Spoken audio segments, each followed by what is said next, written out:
So good afternoon to everybody, and this we are going to have the second session of this second Inteles webinar. The title is in Spanish: Ejemplos y soluciones para el desarrollo de infraestructuras de investigaciones de humanidades y ciencias sociales, soluciones desde Bélgica y Portugal de cómo desarrollar infraestructuras. And we have two speakers today to explain their experience, and I think we will learn a lot with their experience. And the first speaker will be Sally Chambers. Sally Chambers is going to present us the talk Interdisciplinary Collaboration between DARIAH and CLARIN, a Belgian solution. And after this presentation, Antonio Branco is going to present users are your first asset if you wish to set up a research infrastructure, a report for Portugal and CLARIN. And before to start, and after that, they are going to have 45 minutes for their presentations. And after that, we are going to have some time for comments, questions, or open discussion if you want. So let me introduce the speakers of this afternoon. And the first speaker is Sally Chambers. She's from Ghent Centre for Digital Humanities and Royal Library of Belgium. She is a Digital Humanities Research Coordinator at the Ghent Centre for Digital Humanities in Belgium, where she coordinates CLARIAH. And she is also the National Coordinator for DARIAH in Belgium, and she is also chair of DARIAH-EU National Coordinator Committee. And she is also member for DARIAH Senior Management Team. So, and finally, among other duties, we read these days, yesterday, that she is the director of the Impact Center for Competence in Digitalization. So congratulations, Sally, and thank you very much for participating today. In her first talk, she's going to describe how DARIAH and CLARIN consortia were established in Belgium, and how they went to join forces in the project or the infrastructure CLARIAH. And she's going to explain us how they access to data, in the how they collaborate in the different disciplines in the interdisciplinary collaboration. And she's going to show some concrete examples of research scenarios and user stories with the aim to demonstrate the essential role of this research infrastructure play. Okay. And the second speaker is Antonio Branco. He is from the University of Lisbon, Faculty of Sciences, and Department of Informatics. He is a scientist whose research is devoted to artificial intelligence and its sub-area, its natural language processing, with a special focus on technological preparation of the Portuguese language for digital age, aiming the contribution to enhance to the citizenship of its speakers in the information society. He's also the general director of Portugal and CLARIN, and he's also this infrastructure is a multidisciplinary infrastructure that relies on an open network of more than 20 organizations and research centers from different areas, from artificial intelligence, engineering, linguistics, psychology, among others. He's also director for scientific director of the R&D unit of the Faculty of Sciences of the University of Lisbon, and his research group is NLX, Natural Language and Speech Group. And finally, he is the president of an elected board from ELRA, European Language Resource Association. And his talk will be, the title of his talk will be Users are your first asset if you wish to set up a research infrastructure, and report for Portugal and CLARIN. So in this talk, he is going to underline what is the most important issues in our research infrastructure. And from his point of view, it's not data, it's not software, not services. So it would be very interesting to view his view and how the users are the most fundamental assets in research infrastructure. So at the end of these two presentations, we are going to have some time for questions and comments. And thank you both speakers for accepting our invitation. And I think that we can start. Sally, it's over to you, and you can start with your presentation. Yep. Thanks very much. Thank you very much. Great. So good afternoon, everybody. And I've heard you've had a very long but exciting session this morning of 6 hours with lots of breakout groups and lots of discussions. So I hope this afternoon we can tell you a bit both about the Portuguese and the Belgian experience of how we've been doing it over the past few years. So yes, as Michael said, I'm going to talk a little bit about interdisciplinary collaboration between CLARIN and DARIAH, and starting with a Belgian solution. So there we go. So I just wanted to give a little bit of, oops, gone too far there. I just wanted to give a little bit of context about the title. A Belgian solution, that's very interesting in the Belgian context. So here you can see a book of some funny photographs, and I don't know how much you know about Belgium already, but there are 3 language communities and 2 very strong language community, the Dutch language community where I come from, or Flemish, and the French language community as well. And in the top left of the screen, you can see if you want to go to the Dutch language part of Brussels, then that's 18 kilometers. But if you want to go to the French language part, that's 22 kilometers. So the idea with this Belgian solution is not every solution is an answer to the problem. And you will see some great pictures in there. But this has been a bit like the experience of bringing together DARIAH and CLARIN. And I wanted to be sort of open and honest about that. I think DARIAH and CLARIN have a lot in common, but we may talk about the same things in different ways. So we're different kinds of research communities. And I think that is an important thing, a lesson that I definitely learned with setting up the CLARIAH consortium. And in this Belgian context, I thought it went together very nicely. So I know that in previous webinars, you've already had presentations from Francisca de Jong and Frank Fischer from CLARIN and DARIAH at the European level. So I know that you know quite a lot about the European infrastructures. However, I just wanted to quickly remind you, so reintroducing CLARIN and DARIAH. So CLARIN is the European Research Infrastructure for Language Resources and Technology, and it makes digital language resources available to scholars, researchers, students and citizen science from all the disciplines, and especially in humanities and social sciences. Whereas DARIAH, on the other side, is a pan-European infrastructure that enables excellent research in the arts and humanities by exchanging and sustaining tools, services, data and knowledge from its member countries and facilitating the wide uptake of digital methods. So within the Belgian context, we are trying to bring these two European infrastructures and our Belgian contribution to those two European level infrastructures. So just to say, I'm more from the DARIAH side, so I'm from the digital humanities side.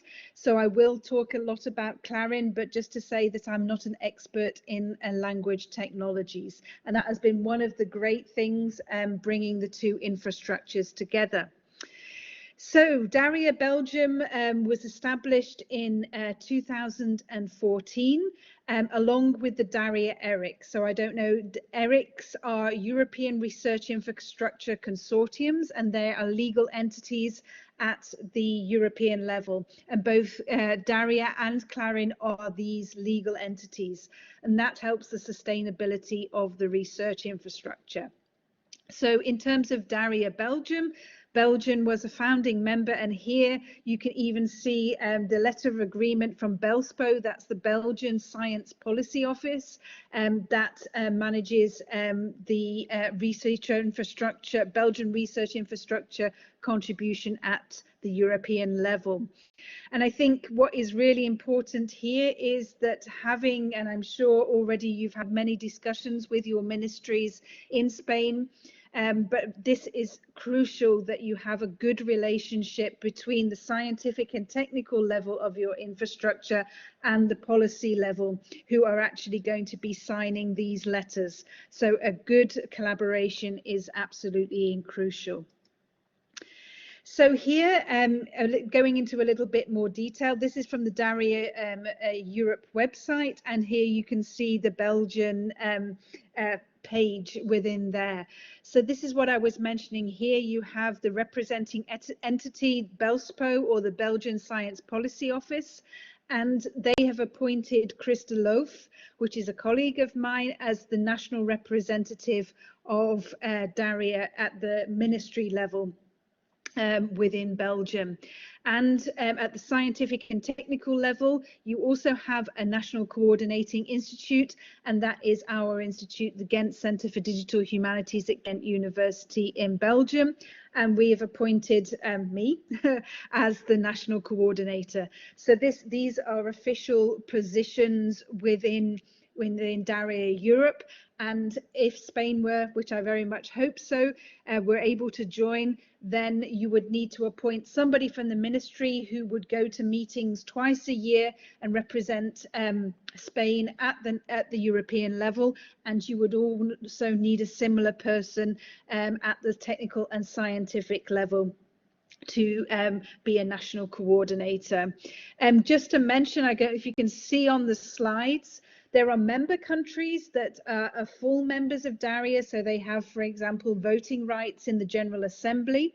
You also have observer countries. They pay 10%, but they do not have voting rights. So there is a possibility. So, for example, Switzerland, who has just joined DARIAH Europe, is an observer. That's partially to do with Switzerland being outside the European Union, and they need time to change the law to recognize the ERIC statutes. And you can also have cooperating partner institutions. They are, for example, partner institutions of DARIAH that have not yet joined as a country. So thinking about the future, that could be interesting to think from a Spanish perspective as well. So diving into a little bit more detail, and here I'm talking more from the Flemish perspective as well. So this is DARIAH Belgium, and our idea is to have a network of digital humanities research centres in all the key universities here. So these ones are just the Flemish universities. So you can have Ghent at the top left-hand corner. Then you have the University of Antwerp's platform for digital humanities. You have the Leuven Centre for Digital Humanities, and you have the Free University of Brussels platform for digital humanities. So all of these digital humanities centres have been set up in the different universities in here, the Flemish context. And also we have the Institute of the Dutch Language, the Instituut van de Nederlandse Taal, that maybe some of you know already. They are our CLARIN representative, and the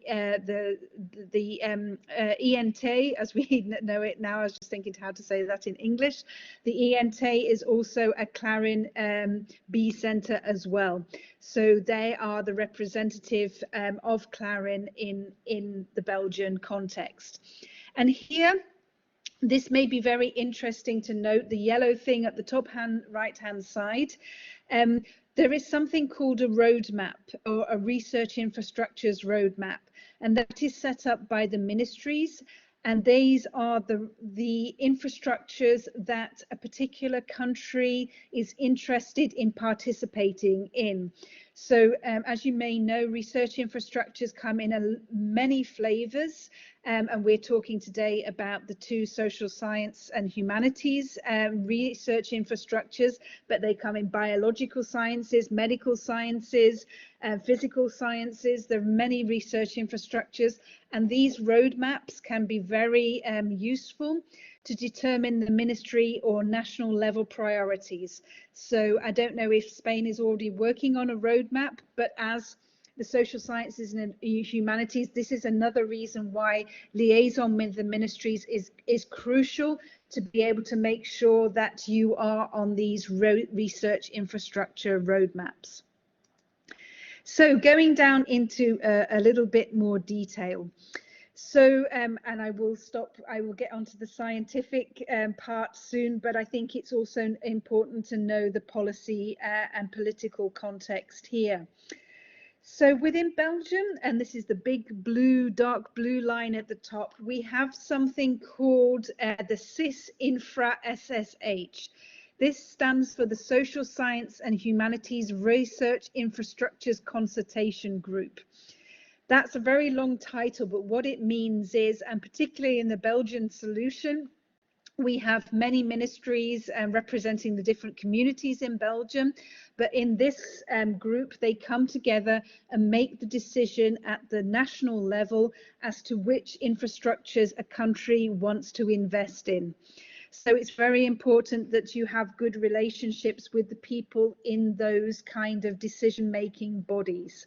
So here you can see a picture of Chris, who is our national representative, and he liaises in a Belgian context with both. He's from the federal level in Belgium, but we have the Dutch language level at Flanders, and we have another representative there, and then the French language level with the other representatives there. So it's very important that you have key people within your ministries who know about the research you want to do, the infrastructure you want to set up, and that you maintain good relationships. And they're the little arrows there. So what we did is, at the scientific and technical level, we sort of mirrored the activity at the ministry level. So we have a federal level National Scientific Coordinator, and that is the State Archives of Belgium. I will come onto the cultural heritage institutions at the federal level a little later in the presentation. We have the Ghent Centre for Digital Humanities representing Flanders, and then we have the Université Catholique de Louvain representing the French language part of Belgium. And again, you can have two actual representatives. So Chris is the ministry level representative, and I'm the national scientific representative or the national coordinator. And it's our idea to be able to do the coordination between the various different levels to make sure everybody knows within the country what's going on. So I think these two positions are quite important, and it's something to think about if you're thinking of establishing DARIAH in Spain. So now moving on to CLARIN in Flanders and Belgium. So this is led by Vincent van den Ginster and Els Lefebvre, who are the National Scientific Coordinating Institutions. And here you can already mention the Dutch Language Institute or the Institute for the Nederlandse Taal, which is our CLARIN coordinating institution. However, we have computational linguists, and I'm sure there are many in the room. So we have computational linguistic groups in Ghent, Antwerp and Leuven, who are the research contacts for CLARIN there as well. So CLARIN is a little bit of a different story. Belgium, or more specifically Flanders, was a member of the CLARIN-ERIC, so CLARIN at the European levels from the beginning. So alike with DARIAH, Flanders, and not Belgium here, and I'll explain that in a little bit, but was member of CLARIN at the European level from the outset. However, in the European research infrastructures, you can have international organizations join European level infrastructures. And in the case of Flanders, they joined together with the Netherlands through something called the Dutch Language Union, or the DLU. So this is, and as many of you will know, CLARIN is set up on basis of language. Then they had the Dutch representation, or Dutch language representation, and this Dutch Language Union was paid for 2/3 by the Netherlands and 1/3 by Flanders. And this Dutch Language Union joined CLARIN-ERIC at the European level as an international organization, being between Belgium and the Netherlands. However, as is the way of political organizations, and our CLARIN colleagues call it Flexit, from 2018, it was decided that this construction would be no longer interesting politically. So they decided to say we don't do the Dutch Language Union's participation in CLARIN-ERIC anymore. So we had to go a different way, and that's one of the reasons why. Sorry about that. That's one of the reasons why CLARIAH came together as a new way of ensuring Belgian participation in CLARIN at the European level. So now we have, and I will explain a little bit more about the funding structure, but basically Belgium has now, after seeking political approval through Flanders, but that's a Belgian solution that I won't go into in too much detail, but now there is Belgium instead of just Flanders, so the whole of Belgium is currently moving towards membership of CLARIN at the European level. So that is a work in progress, but it's well on good tracks. So in 2018, we decided that moving into the next phase, it would be important to bring together CLARIN and DARIAH within the Belgian context. So we decided to combine the strengths of both different research communities. We did this for a number of reasons. As you will all be aware, CLARIN and DARIAH are two of the most important European level research infrastructures in the humanities. So it would make perfect sense that they could come together to be a stronger voice for the humanities at the European level. And the idea is that together these infrastructures provide European researchers with sustainable tools, services and data to be able to perform research both in computational linguistics, as in CLARIN, and in the arts and humanities in DARIAH. And what the beauty of bringing CLARIN and DARIAH together is by combining these strengths, we can embed high quality, user-friendly tools and resources into the workflows of humanities researchers in Flanders, in Belgium and beyond. And something I will come back to later on in the presentation. This is extremely politically important at the moment in Belgium and in many European countries.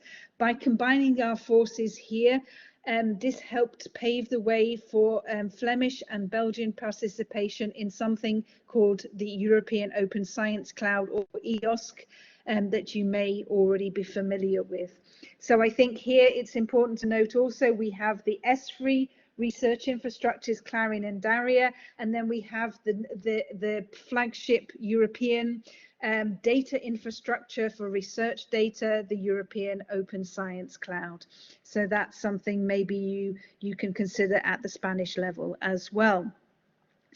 So moving on, so we decided to join forces, and this restructuring of, that's why CLARIN had to change the structure as well in Flanders.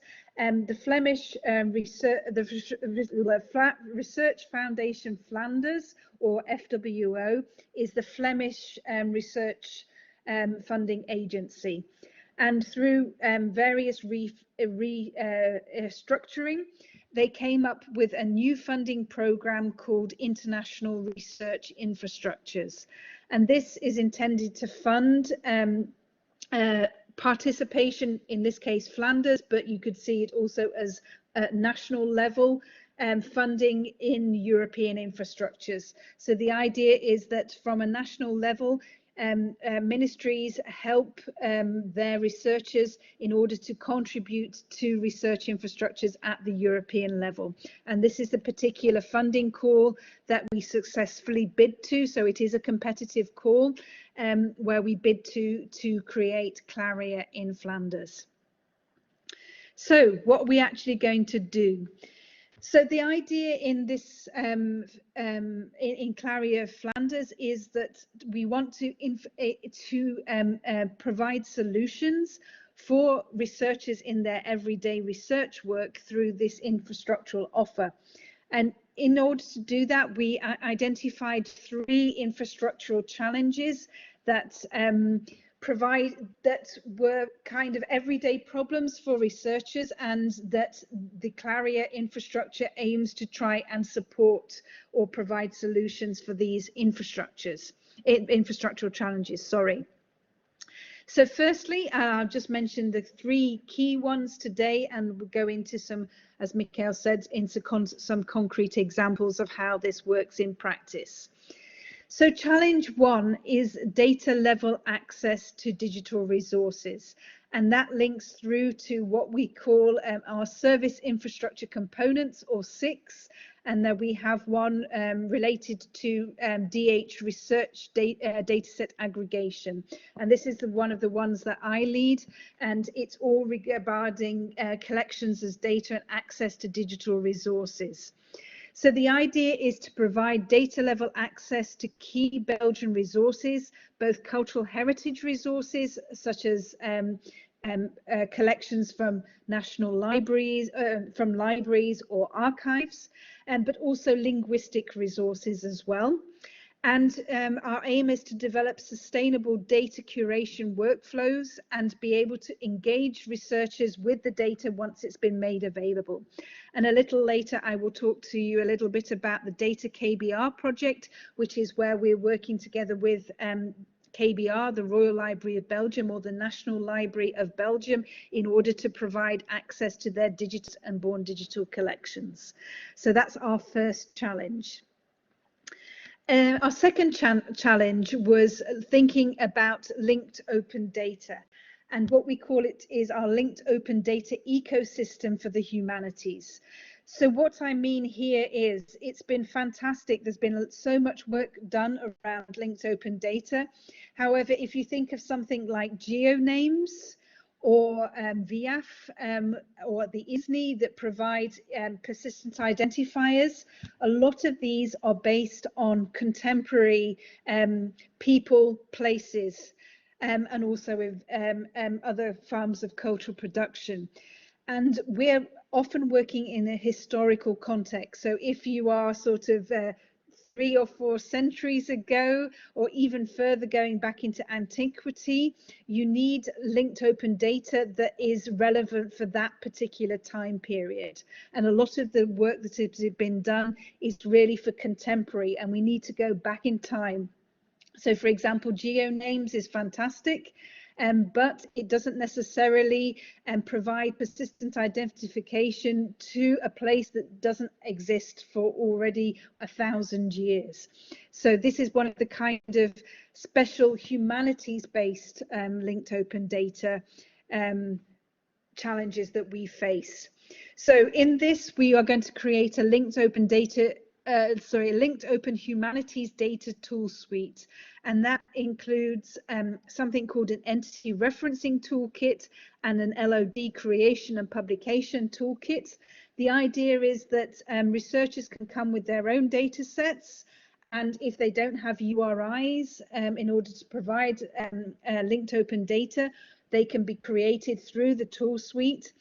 Also, if they want to link to other different linked open data systems out there, these tools will help them to do that. It's not my area of expertise. We have other colleagues to do it, so I won't go into too much detail now. I'll just probably mention a little bit later that, for example, if you had digitized newspapers and you wanted to create links to historical persons, this could be a way to do it. And our third infrastructural challenge that we want to focus on is related to artificial intelligence. And we're particularly, again, looking at this from a humanities perspective. So this is very much the CLARIN side of the CLARIAH infrastructure. So this is Service Infrastructure Component 5, and here we're particularly looking at a digital text analysis dashboard and pipeline. So this is what we're going to be working with, is providing access to benchmarked NLP tools and resources, particularly in CLARIN Flanders, looking at the Dutch language and particularly the Flemish variant of the Dutch language. But we're also very mindful of that not all humanities researchers are used to the command line. So we want to have a web-based interface for training advanced models. And also we want to work on an automated digitization pipeline, and I will come back to that at the end as well, because we're working closely with the Flemish supercomputer or the high performance computing center in order to be able to train some of these models. So that's something you may also want to consider. And recently the Flemish government has decided to set up what is called an AI Academy to help sort of all researchers be able to understand what artificial intelligence is and get behind sort of moving towards explainable AI, but for humanities researchers looking at things like ethical questions as well. So we're really looking at artificial intelligence from a humanities perspective. So that's something we're working on as well. So how does this all come together within CLARIAH? So the idea is that we are looking at what we call the Humanities Data Lifecycle, and this is an iterative process, and here this sort of diagram that was created by my colleague Wout Dillon was trying to see how this iterative process, and each researcher may go through the humanities data life cycle in a slightly different way. But we base our work packages and areas of service within the CLARIAH infrastructure here. So you could see aggregate. This is all to do with the humanities data sets. Then you have enrich and contextualize. That is related to things like linked open data, but also enriching data sets that you might already have. Analyze really is looking at the analysis of things, for example, digital text analysis. And then we need to also think about sustain. So once you have done all of the research and you have your research data, then you can put it into sustainable digital repositories. And this is very closely linked to the European Open Science Cloud. So this gives you hopefully a bit of an idea of which direction we go. And now in the sort of like last part of the presentation, I would like to sort of try and make this all a bit more concrete.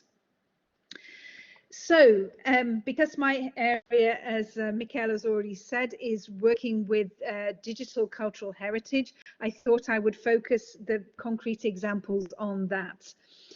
So at Belgian level, it's extremely important that we collaborate with cultural heritage institutions. And here you can see what are called in Belgium federal scientific institutions. So we have the KBR, the Royal Library of Belgium, the State Archives of Belgium, so the National Archives, and then just one example of one of the museums we're working with, the Royal Museums of Art and History.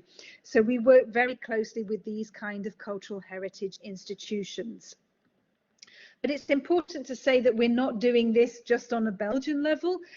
Also, the European level infrastructures are also very aware of the importance of cultural heritage, both CLARIN and DARIAH.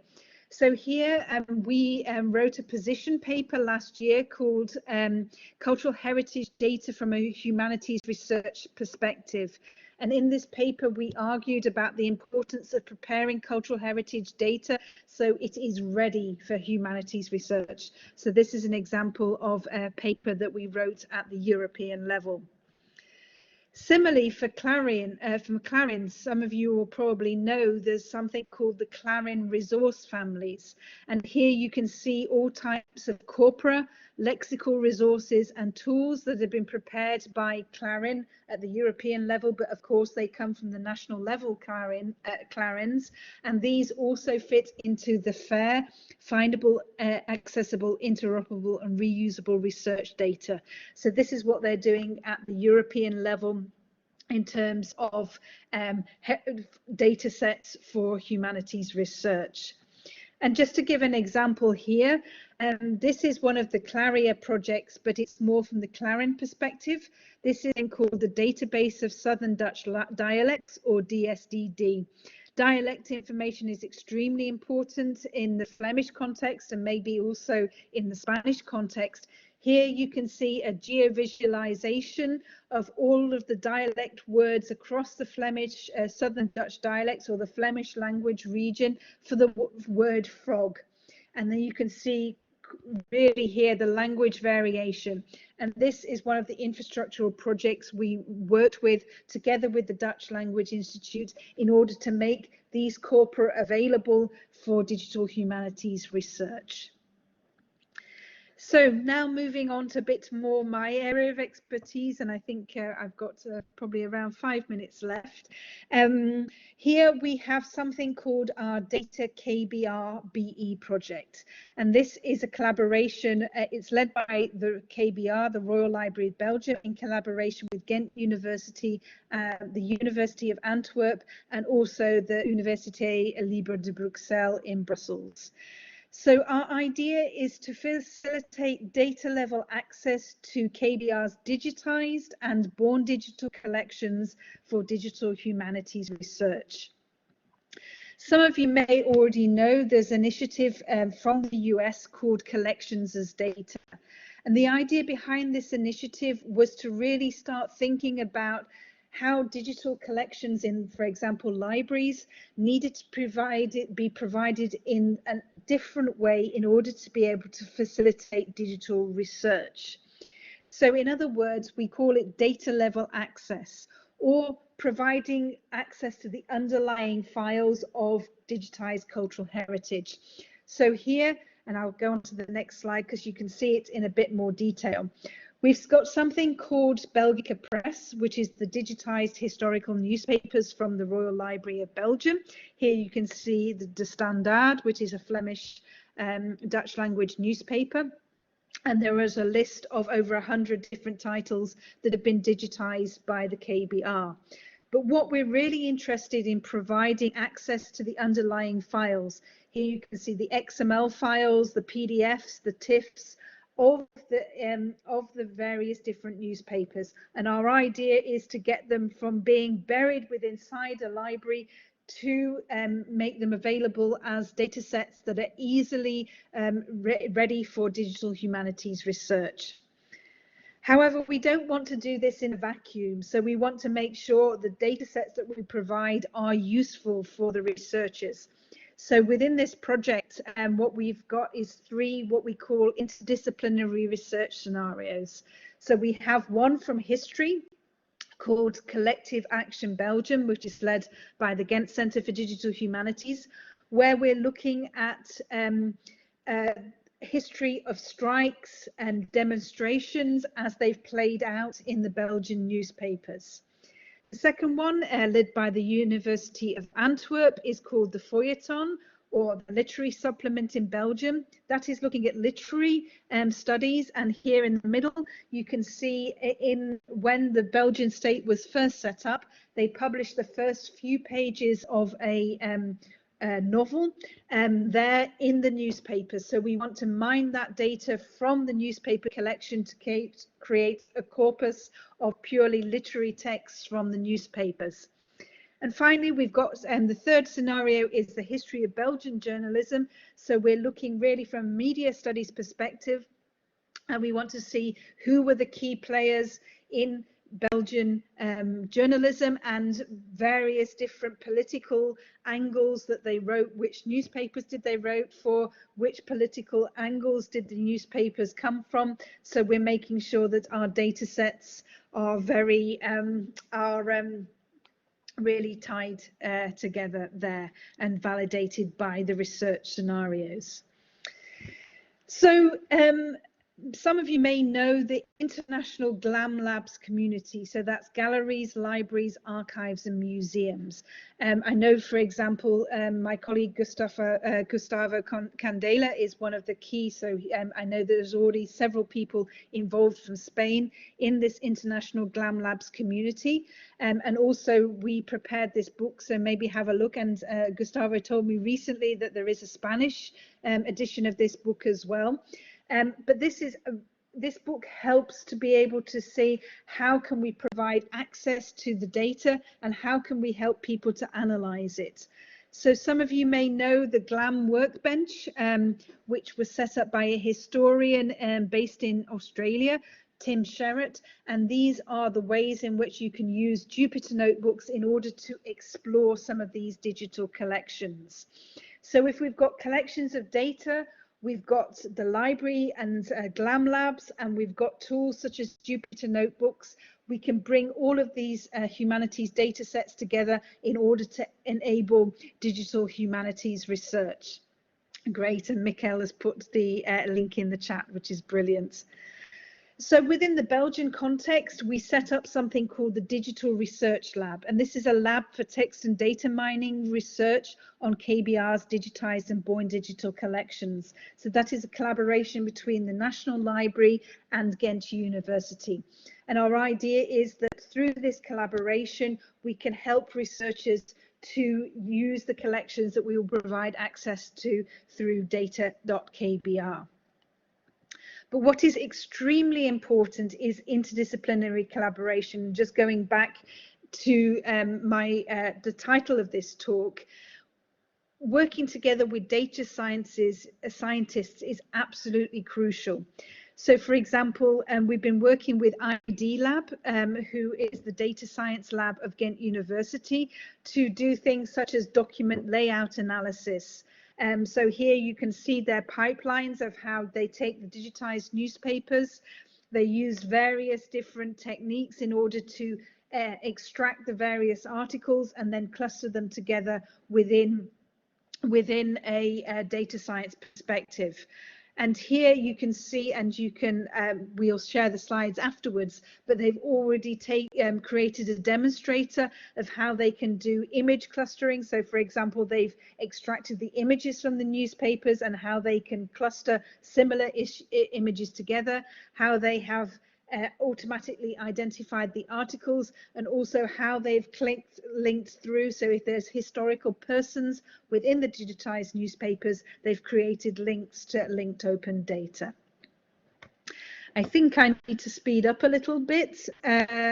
So let me just go skip a slide here.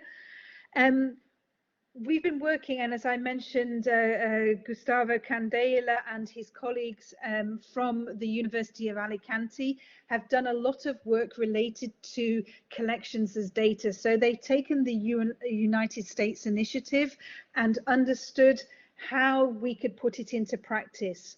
So here you can see the article that colleagues wrote, reusing digital collections from GLAM institutions in the Journal of Information Science. And this is really Spain is really ahead here. This is one of the first implementations of collections as data in Europe.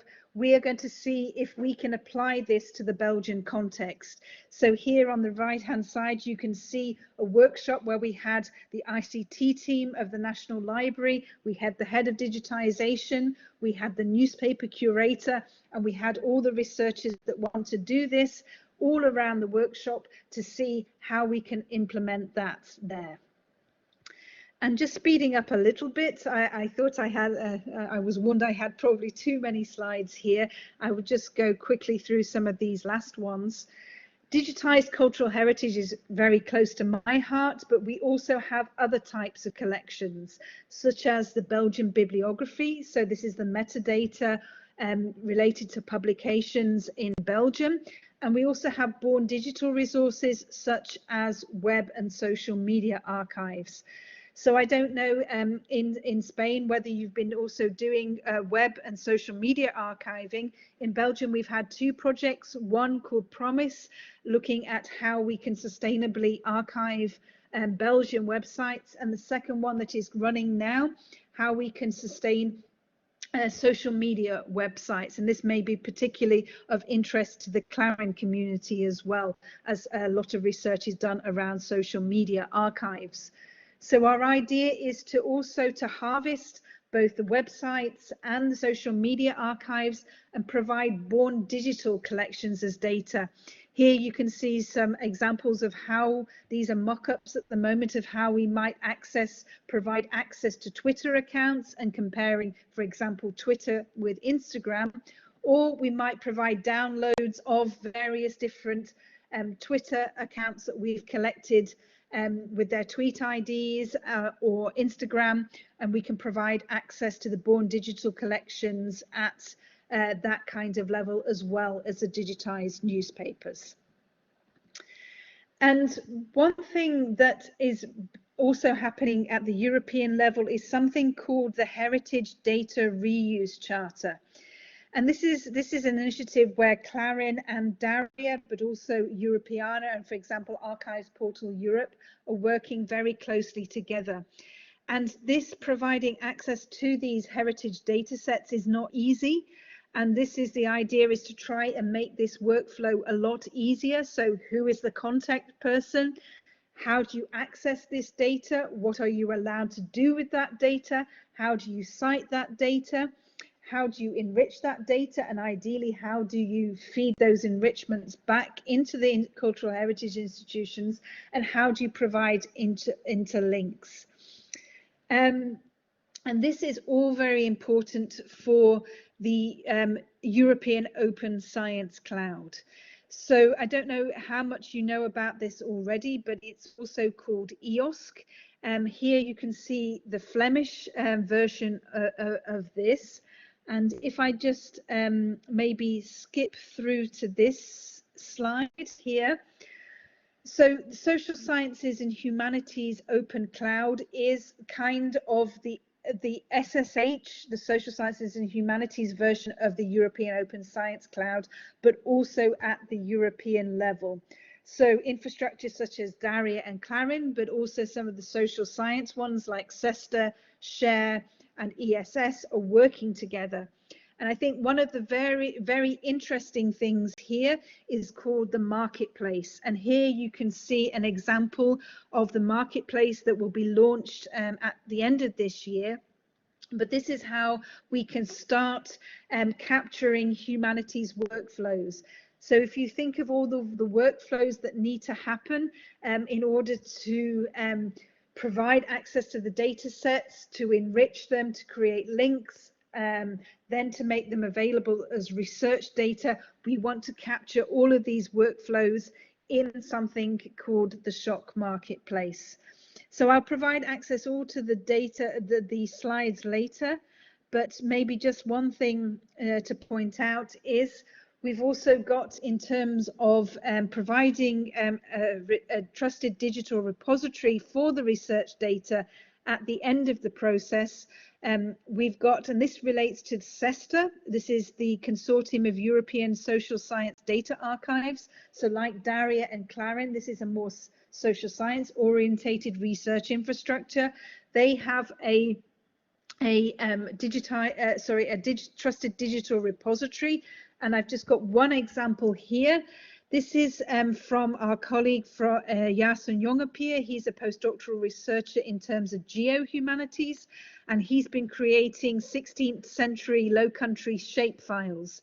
And he has created that data set and then deposited it in the SODA repository. And in that way, you've got the DOI, you can find access to the data set, but you can also reuse it by other people. So to conclude, I'm sorry I did have too many slides. Just going back to conclude, we have all of this humanities data lifecycle, and CLARIAH is trying to provide infrastructural solutions to help each stage of this lifecycle that is an iterative process.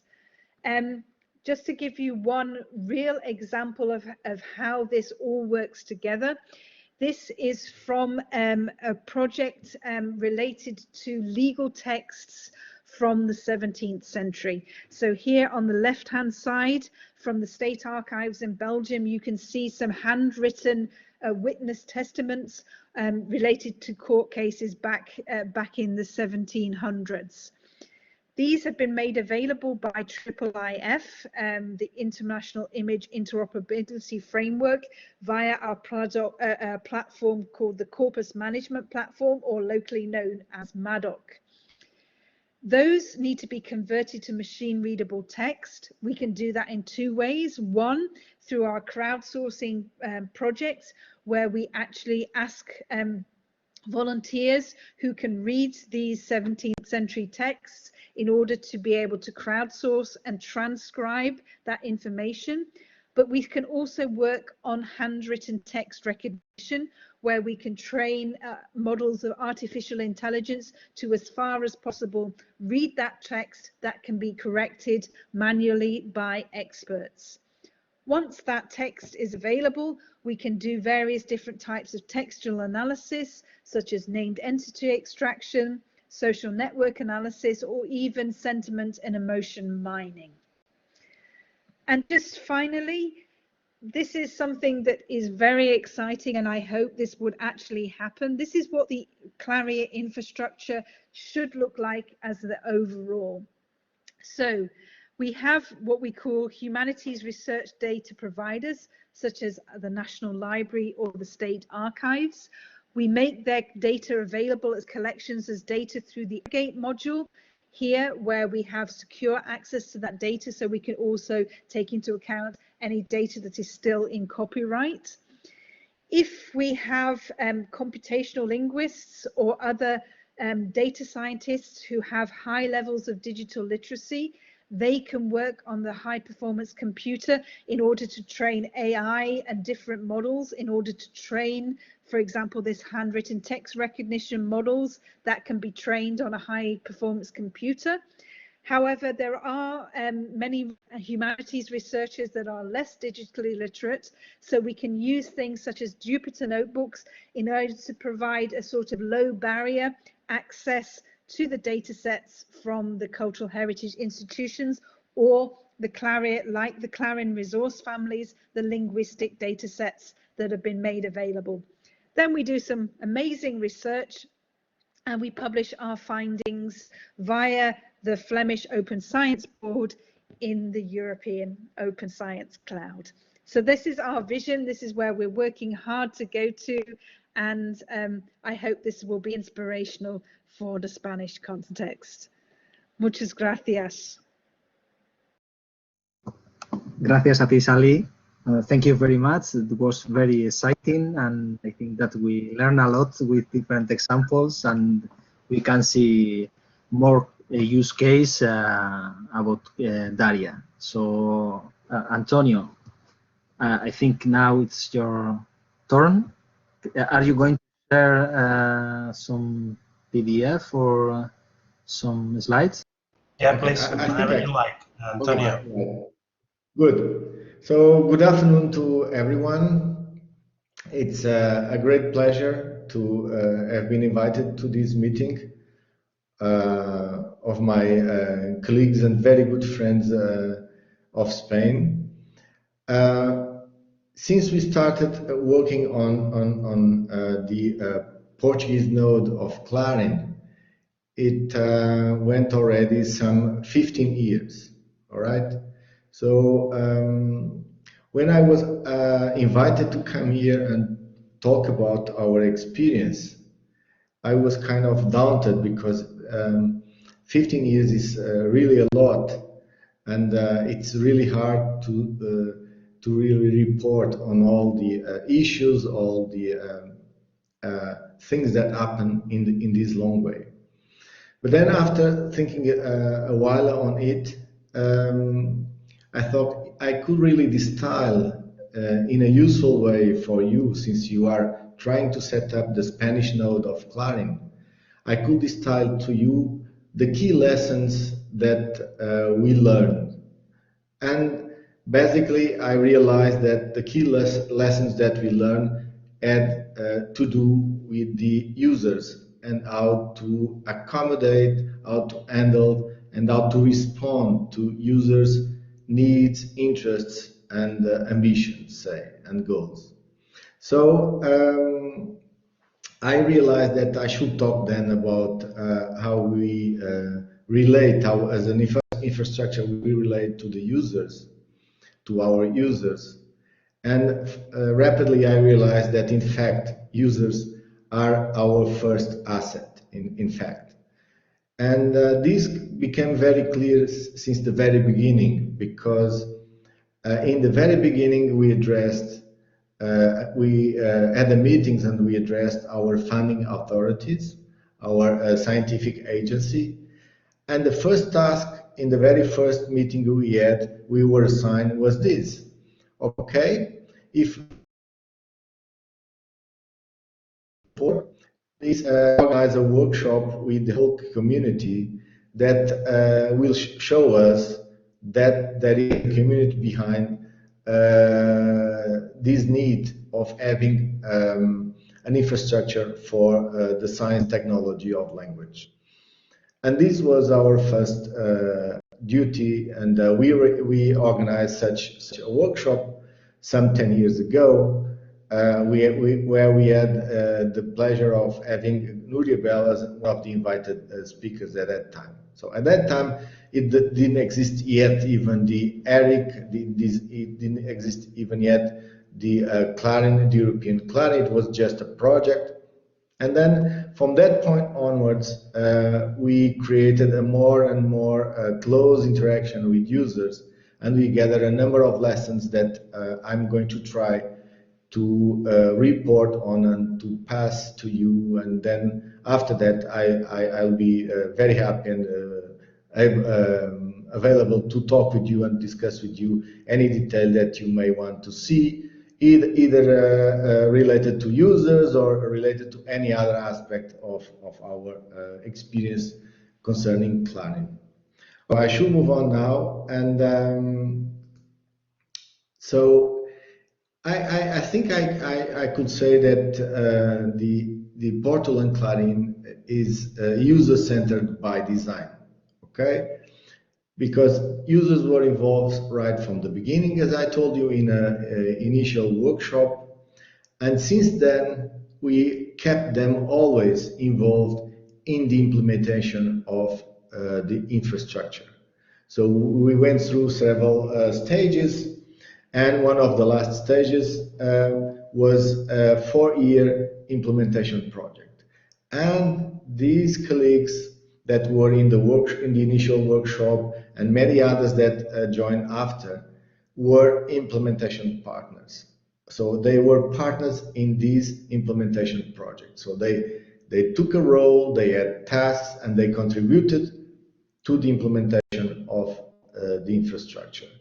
And in this endeavor, I met with each of them. I visited each of the centers, and there are some 20 centers involved in the implementation project. So I traveled to this site, to their centers, and I gathered with them and I talked with them. And from that experience, I could really, I think, engage them in this implementation project. And what is more, to really understand, I think, what were their needs, their fears, and their goals in participating in the project, implementation project, and then in using the outcoming infrastructure. So user-centered by design. Then this is just a very rapid list for you to check that we had some 20 centers, and we were careful to include in these implementation partners our language institute, so the equivalent to the Cervantes in Spain, it's the Instituto Camões in Portugal. So they were also involved as an implementation partner in the implementation project. And also we had colleagues from abroad, from outside Portugal, colleagues from Brazil. Okay, the other lesson that we learn is that we should users to be free to access the infrastructure. So we should put no barrier whatsoever in terms of registration whatsoever for let users to really get access to the infrastructure, to get access to the repository and get hold of a data set, to really use a language processing service in the workbench whatsoever. So we don't impose any registration. We don't really have any barrier, access barrier that we can dispense with. And then we dispensed with all we could. And in fact, anyone that just arrives at our site can start using, just like that, the facilities and the services of the infrastructure. So here's a screenshot of the entry page to our infrastructure, and we can just, you can see that you can just start using, clicking in the links and going on and diving deep into the infrastructure. Third lesson is that users need to be left free to choose how they want to distribute their resources. This may seem kind of obvious to many of you, or maybe to all of you, but it's not. And we had discussion with different players, different stakeholders, and many persons think that we should impose a given type of license, distribution license. We should impose on our users, if they wanted to deposit and distribute the resources through our infrastructure, we should impose on them or on their data sets a specific type of distribution license, namely that they should release their data sets in a totally open and free distribution license. And with talking with our potential users, we realized that this was not really helpful. On the contrary, if we really take a paternalistic attitude towards our users or our potential users, what we gain is just to alienate them, okay? If they cannot really distribute their resources in the way they want or they prefer, they simply don't distribute them, and we lose them. So it is much better that we are able to distribute resources, even though under a restricted license, rather than do not distribute those resources at all. So it was a very important lesson that we learned, that we should let our users to be free to choose the distribution license for their resources. So, and then we have instrument of them, the license that is better suited for their needs and so on and so forth. Here you have a screenshot of the CLARIN license category calculator, which it's a very nice and easy way to help lay persons and lay users say, to find out what should be the best license that suits their needs or their interests. Then another lesson, important lesson, is that users should be kept in control, meaning that we should ask only, I mean, as we the infrastructure, we should ask them only, and not more than that, a non-exclusive right to distribute their resources, meaning that all the rights are retained by the users and by the owners and by the users that are going to deposit the resources. This really relax the users and make them really comfortable and think that, okay, I can go with Portal and CLARIN with no problem, because if I want to really deposit and distribute through other means, including through my own website of my center, of my personal website, I can doing that without no problem. So this is also important, and it is important to really make this very explicit and very clear to the users, so that they can relax and they can really join you without problem and be willing to deposit their resources and distribute their resources through your infrastructure. So here you can see that, well, this is just a screenshot of one of the resources that are in our repository, and here in one of the fields you see that they choose the license, and they can go without any problem distributing this by any other means. Then, because we don't provide only a repository, but we also provide other services, namely we provide a workbench which contain a number of language processing services. A critical issue, or a very important issue, is how should we handle the data that comes through our servers while the users are making use of our processing services. And then again, it was very clear from this discussion with our colleagues that we should not keep any copy of any data, be it personal or scientific, that are delivered to us during this process or this usage of our language processing services provided in our workbench.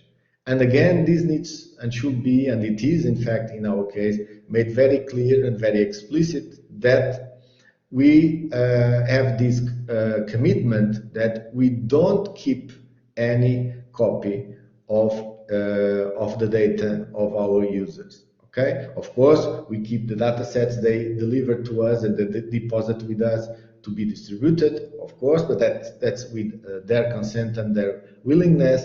But while using our infrastructure, be it only by navigating through it or by, in fact, inputting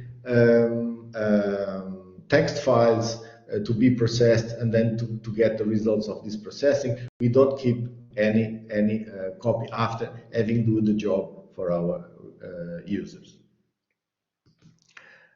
Of course, we keep some data for statistics, but this is totally anonymous, and this is just the dashboard where we see how is it going in terms of the utilization of our infrastructure, but we don't keep any further data.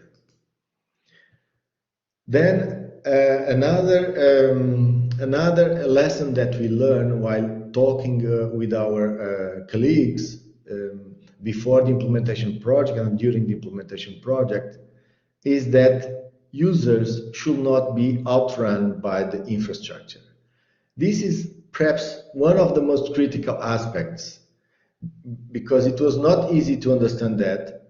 No one of our partners or users ever told us that they have a problem, because if they really collaborate with us, they are afraid that we outrun them, because they are afraid that we could do better research, we could achieve better results, research results with their data and with their resources.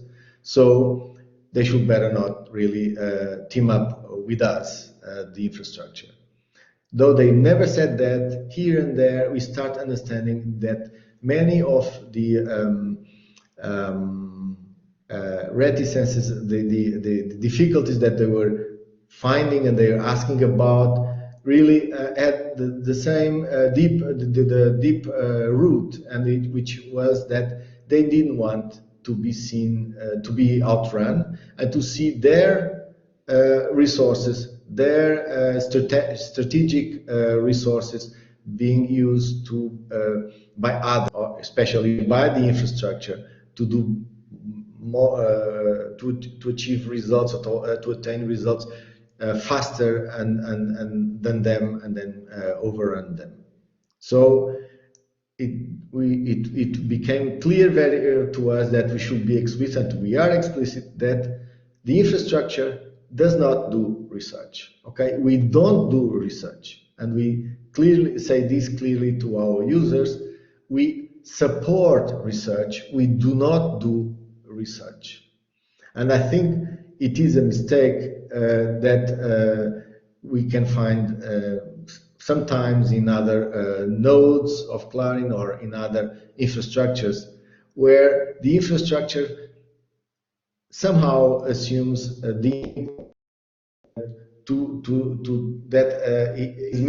its mission should cover the entire spectrum of scientific activity, from providing services to users to really doing cutting-edge research. I think this is an error, and this has the risk of really alienating your users. So in my case, it became very clear that we should be clear to our users that we don't do research. We help them do research. So these are a screenshot of just 2 services in our workbench. These services are based on research results from our users. These were not produced by our own. This was not produced by the activity of the infrastructure.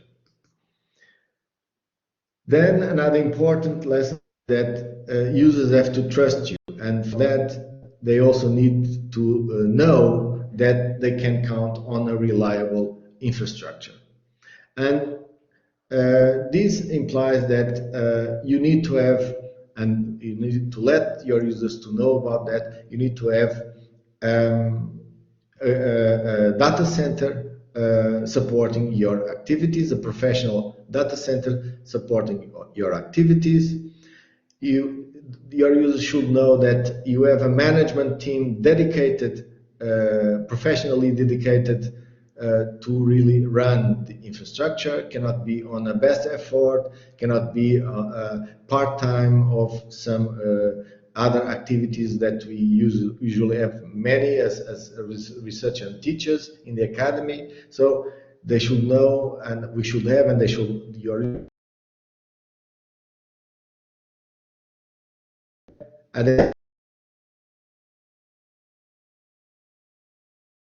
team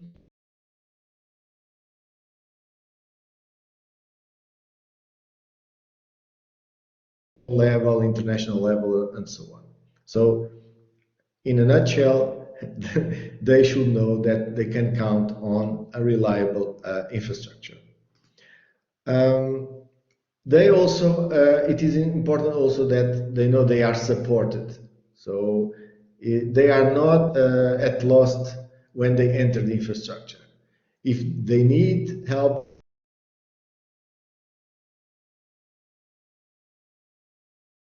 from our help desk, where we have always people ready to help, from the student that want to use some service, download some piece of software and is at odds to make it run in its own computer, or from getting a data set and it is clear how to extract a sample and needs help on doing that. So it is crucial that users know and really can count on being supported by a help desk. So this is a screenshot of our help desk, and it is also important that after taking care of all these lessons, we keep listening to our users. So we set up a scientific advisory forum, which in its core is made of our implementation partners, but it includes now today many more colleagues and many more centers, and is open to further contribution of other interest parties. So, and from time to time we meet with them, and we know and listen to them, what they find nice, what they find not nice, what they would like to see in the infrastructure is not yet there, and so on and so forth. Okay, so if I had to really summarize all these lessons, I would say that it is important that a research uses and I'm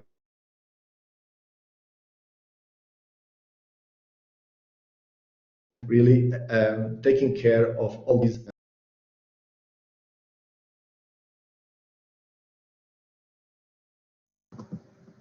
I think we lost. And now I stop here, and I'd be very pleased to listen to your questions and discuss with you whatever you find interesting. Thank you, Antonio, very much for vision of the users, and it's very interesting, and I think it's very for engaged users and to make a very great infrastructure. I think it's the right view of the users and the infrastructure. So now we have some time for questions, comments, and a little discussion if you want. So you can raise your hand, and here, Nuria. Hi, Antonio. Hi, Sally. Thank you very much to you both for the. I will switch on the camera, sorry. Thank you very much to both of you for your real interesting slides. I fully agree with you, Antonio, about the importance of that we must pay to users. You are indeed right. So I fully agree. I am a bit more interested on more practical parts of the DARIAH and DARIAH, CLARIAH and CLARIN setup. And I would like to ask both you, Sally and you, about the in-kind contribution, because we know that joining the infrastructure means to have the fee, but then there is a quantity or something that is called the in-kind contribution to the infrastructure, and actually are the developments that every country has. Is it still true or not? Has it changed? Because I see Antonio's face. So is Portugal only paying the fee? Okay. Yeah. So if Sally allows me to answer this first. As a country, you have to pay a fee, okay? Yeah. And then you have to sign a contract with the ERIC, okay? And in that contract, you establish what are your obligations towards the ERIC and what are the obligations of the ERIC towards your national center, okay? And this contract can be done with no reference to whatever in-kind stuff, which is our case, all right? Okay, but then who which organization or how is the national, let's say, infrastructure sustained? So what is the setup now in Portugal? There is a lab that is the national infrastructure. You pay, you are supplying services, but then how is the I hear myself, the contribution? So who sustains this lab that is providing services? Okay, so the situation here is similar, from what I know, is similar to the situation in all the other national nodes. And this is basically run by projects. Okay? 2 years, 3 year project. In some cases and in some countries, even 1 year project. Okay? That are renewed every here and then, and that's how it works. So, from what I understand, and I know from the General Assembly of CLARIN, in the countries, there is no such thing as an organization, okay, towards which the national funding authorities have a very strong commitment of a permanent funding, say, for the next 20 years. Which was something that we were talking. Which was something that we were talking 15 years ago, but that really never came true. At that time, when we were planning CLARIN, we were talking of long-term funding, 20 years, then 15 years, maybe 10 years, but no, forget about that.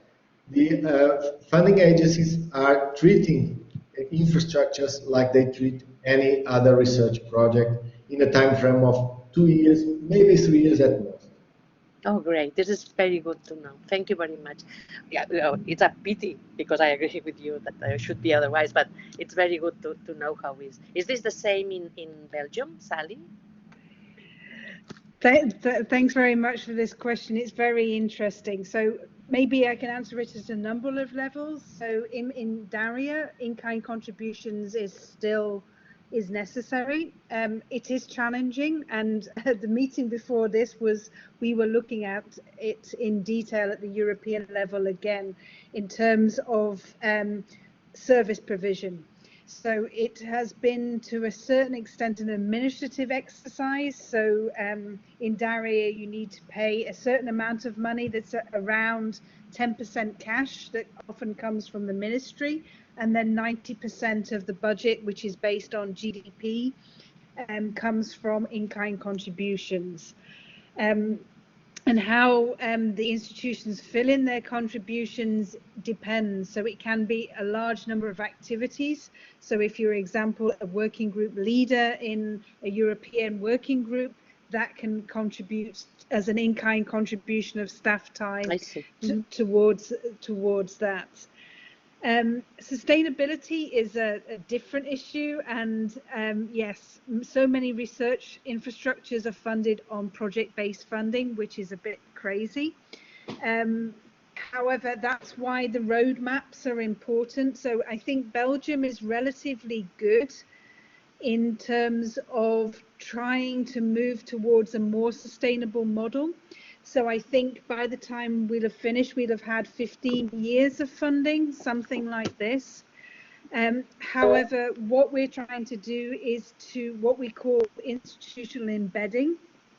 So, for example, we've been working with the members of our senior management team, like the rector and that sort of thing within the university, to say that research infrastructures are so essential these days that they should come from structural funding within the university, such as the library or the computer center. And then we can, because what we need in ours is often research engineers to help the researchers to be able to do data processing. So we're we're very lucky, we've got 2 people who are on more or less permanent contracts now, but that we need to argue why we need these people as special research infrastructure experts, let's say, from structural funding. Another sustainability issue is that we try and have, let's say, patchwork funding. So we do get some funding from the ministry, but we also work together with researchers. So, for example, if they put in an ERC project or a national project, that if they need infrastructure, we say, okay, we can adapt our infrastructure and say, you give us 6 person months of the project, and then we can sort of, you know, jigsaw puzzle it together a little bit as well. Clever. That's right. Thank you very much. Thank you to both of you. Right. It looks like a patchwork, taking some funding from different pieces. No, that's why we also think we had to do here in Spain. Maybe in Spain we also need something like the Belgian solution, but the Spanish solution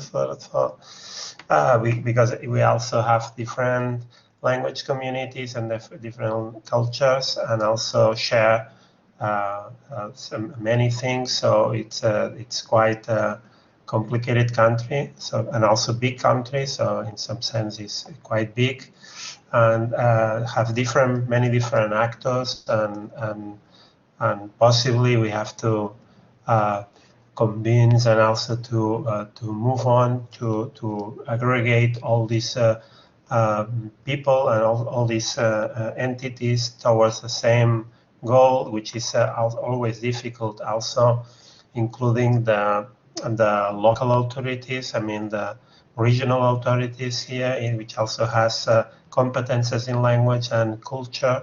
So it's going to be fun. This but yeah, but I'm wondering. Well, the different solutions you already has managed to get funding for the infrastructure, because I also think that this is a quite creative, no? But it seems to me that it's going to be very difficult to develop the infrastructure. I mean, if you want to not only do projects or things that can help, I mean, incorporate new digital data into the infrastructure or process different, but also, for instance, if you have to develop things like, I mean, parsers or whatever we need for doing our research, then this should be also developed by means of a project, not because we plan something. At least as far as I know, for instance, the Dutch model, they have different large-scale projects for 3 years, something like that, a kind of roadmap for different projects also that are chaining one after the other in order to have a goal, a final goal for reaching what they want. No? So I see different ways of doing, like in Portugal, no, that is a 1-2 years project that I suppose there are different goals also there for this project, no, for the infrastructure, and also in Belgium, where they have different ways of, you know, the patchwork and also different approaches. How many people do you have in Portugal involved in Portugal, Antonio? Mm-hmm. So we have, yeah. So we have now 2 persons with a contract with our faculty, which were hired specifically to the management team of the infrastructure, and we have 1 third person on a grant basis, so in a less permanent, stable basis. So, in fact, our implementation project just finished a couple of weeks ago. It lasted 4 years. It lasted 4 years, and it finished on the 21st of June, in fact. And we tried to organize things in a way that the contract of these people could extend beyond the end of the implementation project, and that's what it is happening. In the 1 year ago or so, in the middle of the project, we had some more people. Okay, we were more money, and we were hiring more people. But now these are the core persons that will lead the project, or lead the infrastructure to the next round of funding, because now our minister had a meeting with the Council of Infrastructures and announced that soon they will launch a new call for proposals, in this case not for implementation projects but for operation projects, so money for operating the infrastructures, which we hope will support us in the next 3 or 4 years or something like that. So we go through periodic assessments, of course, and the funding obviously depends on the outcome of these maturity assessments. thank you. So there is you already implemented in Portugal the operational calls, no? That you can apply then and for maintaining the operation of the infrastructure, which is one possible solution also. Thank you. And Sally, what's in your case in Belgium? How many people are involved in the CLARIAH? Well, I'm glad that Antonio went first because I could just check my figures. So in terms of, so in Flanders, we've got around 9.5 full-time equivalents in the Flemish part, and they are paid through the infrastructural funding. So for example, in Ghent, I think we have around 2.5 FTE, and then it's something similar. We're the coordinator, and then we have around usually one coordinator to do sort of act as a coordinator role. So for example, each of those digital humanities research centres has a contact person that is paid for by the project, and then we can liaise with researchers. So if they are interested in, for example, digital text analysis, we can tell them about the tools, and then they want to put in a project proposal, we can support that project proposal.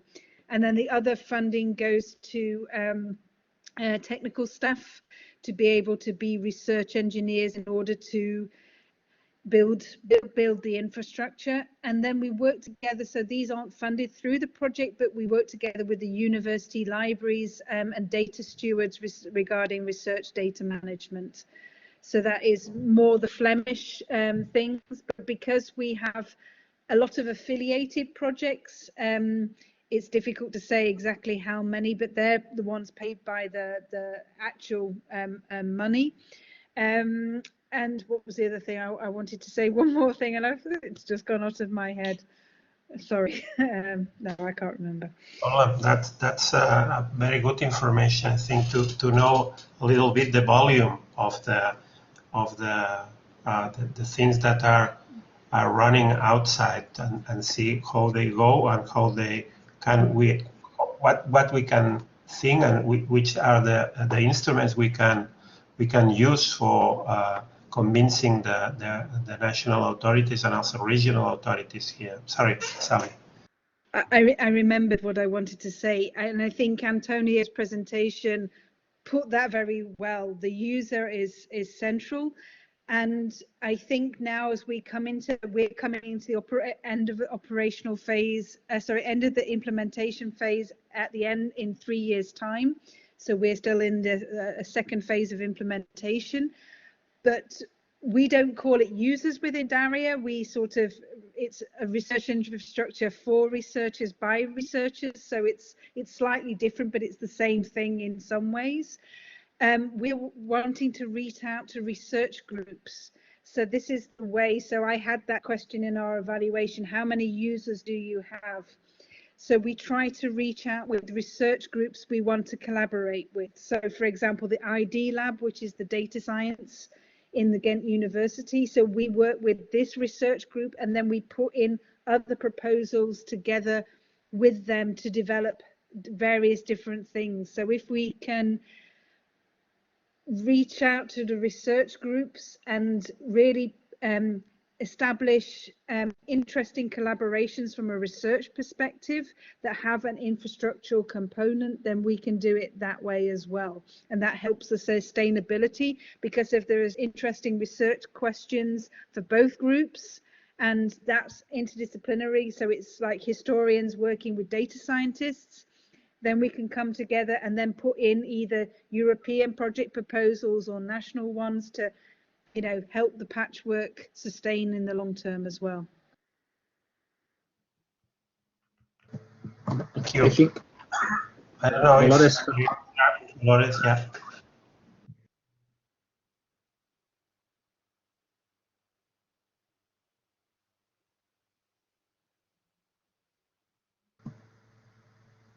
Dolores, do you want to say something?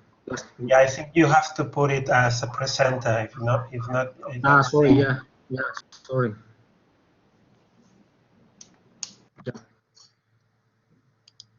Okay. Thank you so much to Antonio and to Sally. Yes, I would like to ask you a question about how do you arrange the different centers in your country? What do you consider in order to say, okay, this university or this lab or this institute or this library is a very good center for DARIAH or CLARIAH or CLARIN? Thank you. Is all I would like to say. If we keep the same order, I think I should step first and before Sally and try to answer this.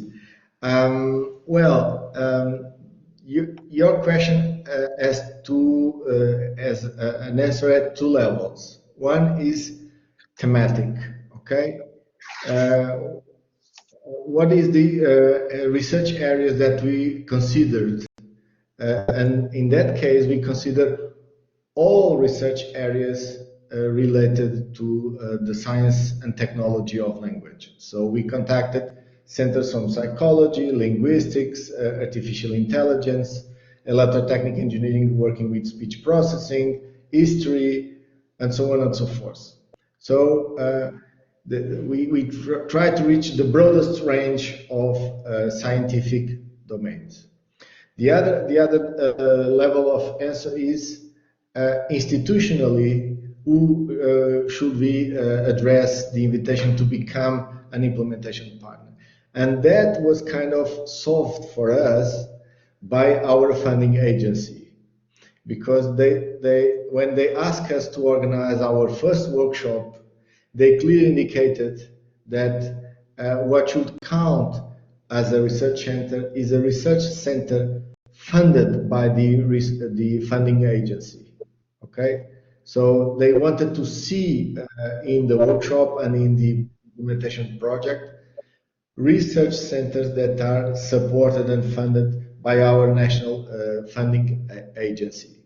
So the only exception to this in our consortium of implementation was the National Language Institute, okay, and the 3 centers from Brazil, which obviously are not funded by our Portuguese national funding agency.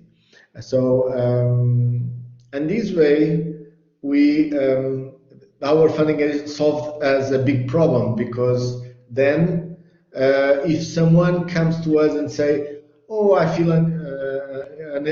treated unfair because I was not invited to your project, we just answer, sorry, but these were the guidelines we received from our funding agency. We are taking on board not individuals, but centers, okay, and only centers that are supported in a yearly basis by our national funding agency. So we also don't have museums, we don't have libraries, we don't have other obvious potential players. Maybe now in the operation phase, now we can really enlarge our reach and also try to attract this other type of players. Thank you. And Sally? Thank you, Dolores. Yeah, no, it's very similar in some ways to what Antonio was just saying. In Belgium, it is more complex. So, for example, there are some cultural heritage institutions in Flanders that have a research status. Then they can be real partners in the project, but there are many that aren't because they're funded by a different agency. However, at the Belgian federal level, there are the federal scientific institutions, the National Library and the State Archives that are counted as scientific institutions, so they can be funded there. So that's it for inclusion in the actual infrastructure funding project. However, because we use this patchwork model, there are many other ones where there aren't these restrictions. So we can look for funding, and then if that is possible, because of the nature of the organization. So for example, I think we've got a project within Ghent that is funded by the city that comes from the heritage side of things. So we have the heritage partners apply for that kind of funding. So I think we're quite flexible in using different types of funding mechanisms to be able to fund the partners we want to work with. The other side, we do it from the sort of more research point of view. So like Antonio was saying, it's free at the point of access. So if a researcher from the university comes up and say, we're interested in this, can you tell us more? Then we're happy to work at the kind of user level as well. And then, yeah, in general, it's all of the universities in the country. We've got 4 out of the 5 in Flanders. The 5th one is very geographically far away, and we wrote many times, but there isn't a kind of, we weren't able to get in contact with them. But in principle, all universities were our target area. Thank you very much. Very different point of views, but we will consider both for Spain. Thank you.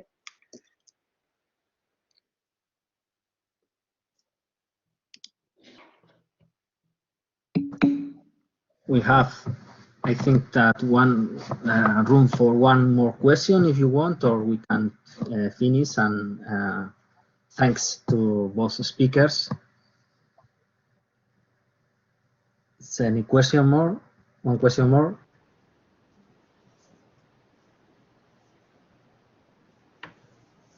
No questions? Well, maybe not now. Maybe not now, but for sure there will be more questions in the future, because we obviously will have many things. We learn a lot today from other participants in the workshop, but also from you. And we are very keen and very interested on practical issues and practical matters, no? Because it's very charming to talk about research and nice projects, but at the end, the practical matters is what makes a successful or not project. So, I mean, at the end is the funding agencies and the funding money for making good research. So thank you very much, Antonio and Sally. Thank you very much. Muchas gracias a todos, also por participar y estar aquí hasta tan tarde, desde esta mañana que hemos empezado a las 9, y cuando además no puedes ni siquiera brindar con una cerveza luego después del workshop. O sea que esto es un rollo. Well, sorry about that. Yeah, I was saying that I hope to see you soon in person.